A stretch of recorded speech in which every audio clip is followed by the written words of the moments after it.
Ya, kepala banyak orang pusing gara-gara viralnya kasus Mario Dendi dan Rafael Alun Trisambodo. Ditambah lagi yang baru, Eko Darmanto. Selain jajaran Kementerian Keuangan yang ketiban banyak kerjaan atau sebut saja ketiban sial adalah KPK. Berdasarkan proses hukum yang ada, KPK itu harus mengaudit Rafael Trisambodo dan oknum-oknum bobrok di Direktorat Jenderal Pajak lainnya. Nah, kerja tuh KPK tuh sekarang. Nah, gara-gara kasus ini, Wakil Ketua KPK namanya Alexander Marwata itu ngomong lucu, mengeluarkan statement lucu. Begini katanya, coba teman-teman wartawan dan juga netizen kalau itu bisa melacak aset para pejabat penyelenggara negara, kemudian viralkan, sehingga apa? Banyak yang gerak. Itu kata orang tua itu. Ini himbauan atau kode kalau KPK itu nyerah.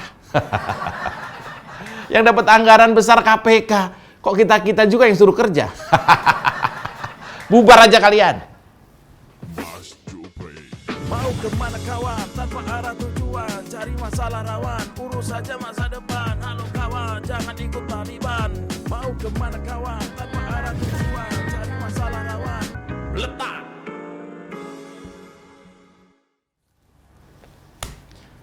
KPK kok sambat? KPK kok minta tolong sebuah proses-proses hukum yang harusnya dilakukannya sendiri? Ente waras, bos. Aduh. Iya dong, yang bener aja. Masa kita rakyat yang nggak digaji seperti para aparat KPK perlu ngerjain kerjaan yang mereka punya? Kocak banget. Emang KPK digaji rakyat untuk ngapain? Untuk bikin rakyat ngerjain dan nge-backup beban kerja mereka? Enak aja. Pantesan kerjaan KPK itu cuma ngendus-ngendus. Oh, KPK mengendus pelanggaran Formula E. Ngendus. Ngapain KPK ngerjain kerjaan jaing? Ngendus-ngendus doang. KPK digaji mahal, diberi peluang, dan juga diberi anggaran yang besar. Itu buat kerja. Bukan minta netizen untuk bantuin kerja. Ngapain? Nah, pernyataan Wakil Ketua KPK ini bikin para netizen auto ngakak. Kok bisa-bisanya lembaga penegak hukum dengan segala kedaulatan hebatnya itu malah minta netizen dan juga kaum rebahan kayak saya ini buat mengusut aset-aset pejabat. Kalau logikanya begitu berarti KPK baru mau gerak kalau netizen gercep duluan gitu.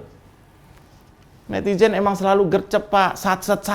Tapi bukankah itu juga yang harusnya lembaga seperti KPK lakukan? Berapa banyak sih kasus mangkrak yang perlu netizen viralin dulu? Berapa banyak sih miliaran anggaran bodong dari lem Aibon sampai bansos yang perlu netizen viralin dulu? Sebenarnya ada masalah apa sih KPK ini? Sampai mereka minta tolong ke netizen segala. Apa sistem hukum yang KPK punya itu nggak segagah pembongkaran kasus kakap di tweet viral di Twitter dan postingan Instagram? Apakah KPK itu melempem? KPK mungkin lagi gonjang-ganjing secara internal mungkin ya. Banyak peristiwa yang bikin mereka jadi mabuk lah, terseok-seok.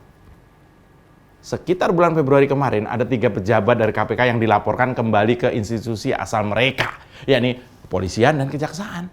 Para pejabat KPK itu adalah Deputi Penindakan KPK Karyoto, siapa lagi ya? Saya lupa. Direktur Penyelidikan KPK namanya Endar Priantoro. Juga Direktur Penuntutan KPK Fitroh Nur Cahyanto. Nah, di momen itu memang lagi banyak isu soal perselisihan internal KPK. Konon, pemantiknya adalah kasus Formula E yang berhubungan sama masa jabatan Anies Baswedan di DKI Jakarta. Katanya nih ya, ini katanya nih. Ini kita aja nih ya. Ada 2 golongan yang ribut-ribut. Yang satu mau kasus Formula E ini naik ke tahap penyidikan, tapi golongan yang satunya nolak dan nahan. Bahkan Mahfud MD itu sempat nyinggung kalau dugaan korupsi Formula E ini bikin KPK ngeluh-ngeluh ke dia. Dibayar kok ngeluh. Apalagi KPK terus-menerus dikaitin sama Anies. Padahal ya namanya korupsi ya korupsi aja kan. Mau Anies atau siapapun juga yang ada aroma-aroma mencurigakan ya wajib diselidiki gitu loh maksudnya. Anies memang sempat dimintai keterangan oleh KPK pada 7 September tahun 2022 lalu. Pas Anies masih menjabat sebagai Gubernur Jakarta. Nah, Anies waktu itu ditanya-tanya selama 11 jam oleh penyidik KPK. Mungkin KPK lama-lama jadi lembaga yang terpolitisasi juga nih. Pidihil.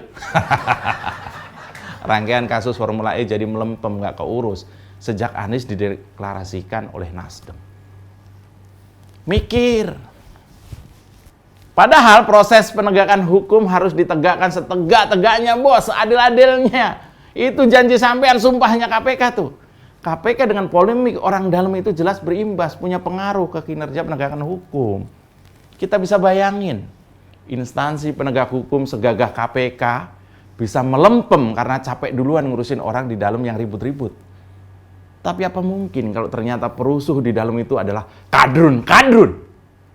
Ada kadrun di KPK. Kayaknya urusan apapun di instansi manapun jadi makin runyam kalau mereka-mereka itu ikut campur.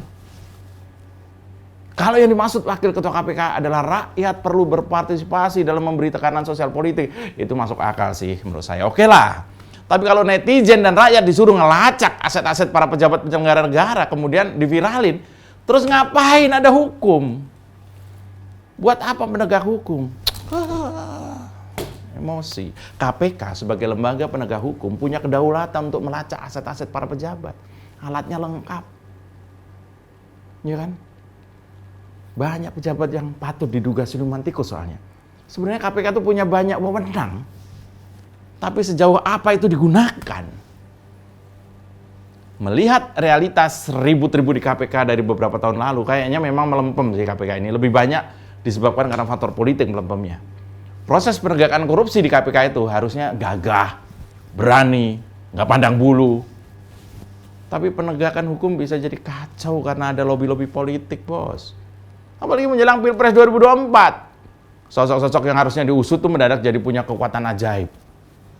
Momen 2024 bisa bikin tikus kecil tiba-tiba dipakein kostum dan bersandiwara lah dia jadi singa yang ganas. Padahal curut. Tapi karena udah dideklarasiin, jadinya singa. Seakan-akan sosok kayak gini tuh punya kekuatan super dan daya tawar politik luar biasa. Padahal ya tikus tetap tikus lah. Dia nggak bakal berubah sekalipun dipakein kostum sekeren apapun. Kalau dia memang bermain politik identitas, ya dia akan bermain itu, bisanya itu gitu loh.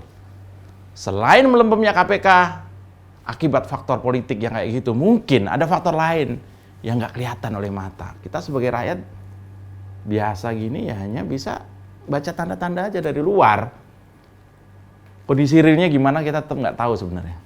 KPK itu seakan punya tim yang ngebisikin dari luar. Kita kira nih kayak gitu tuh. Mereka ex pegawai KPK, tapi seakan-akan punya kuasa untuk ngatur-ngatur KPK. Adalah kita tahu orangnya siapa. Padahal mereka tuh udah lengser dari lama, mereka tuh udah nggak ada di KPK. Tapi bisikannya tuh ditunggu-tunggu sama orang KPK, jangan-jangan. Tapi kadang-kadang statementnya tuh masih muncul aja di sosmed. Apa nyari eksis atau bagaimana gitu lah. Capek aing mikirin KPK, benar. Anjing lah. Masalah-masalah ini perlu KPK beresin dengan sungguh-sungguh loh ya. Kalau enggak, KPK beneran bisa melempem. Ia bisa ketinggalan sama kecepatan investigasi netizen. Dampaknya banyak kasus yang bakal terbuka cepat, tapi tindakan hukum ketinggalan jauh di belakangnya. Nama pelaku korupsi udah bisa nyebar dan viral di berbagai medsos, tapi dia tetap nggak tersentuh. Koruptor sialan itu malah pada bisa kabur ke luar negeri duluan sebelum hukum menindaknya. Ini kan gawat. Karena kemampuan netizennya begitu, bos. Kita hanya bisa membongkar, nggak bisa nangkap, kan nggak boleh. Di pundak KPK sebenarnya tersimpan harapan rakyat Indonesia agar negara ini bebas dari siluman-siluman tikus yang suka ngerogotin uang rakyat. KPK perlu membuktikan bahwa kita masih bisa menaruh harapan itu di pundak mereka gitu loh. Pada saat kasus-kasus korupsi malah bisa dibongkar di media sosial, KPK justru dibutuhkan untuk menindak lebih jauh dan dalam. Sehebat-hebatnya netizen, kami ini dalam melakukan investigasi, tetap KPK sebagai penegak hukum yang berada pada posisi yang krusial. Meskipun tweet Twitter ya misalnya, atau postingan Instagram viral, tapi para bandit uang rakyat tetap mustahil tersentuh. Kita cuma bisa mempopulerkannya, tapi nggak mungkin lah, masa kami ngerebek tanpa campur tangan KPK misalnya, kepolisian dan berbagai lembaga penegak hukum lainnya misalnya. Maka investigasi viral ala netizen itu yang ada di medsos itu cuma omong kosong. KPK ini sebenarnya melempem atau tidak adalah pertanyaan yang hanya bisa dijawab oleh mereka sendiri, oleh opa-opa yang tadi saya bilang di depan itu. Tindakan dan laku keadilan akan kelihatan dalam setiap upaya KPK menindak tegas koruptor, siapapun dia.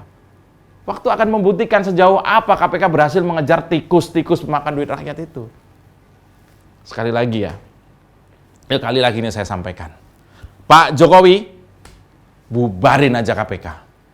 Dan angkat netizen untuk menggantikannya. Capek aing Saya Mas Jupray, salam bletak!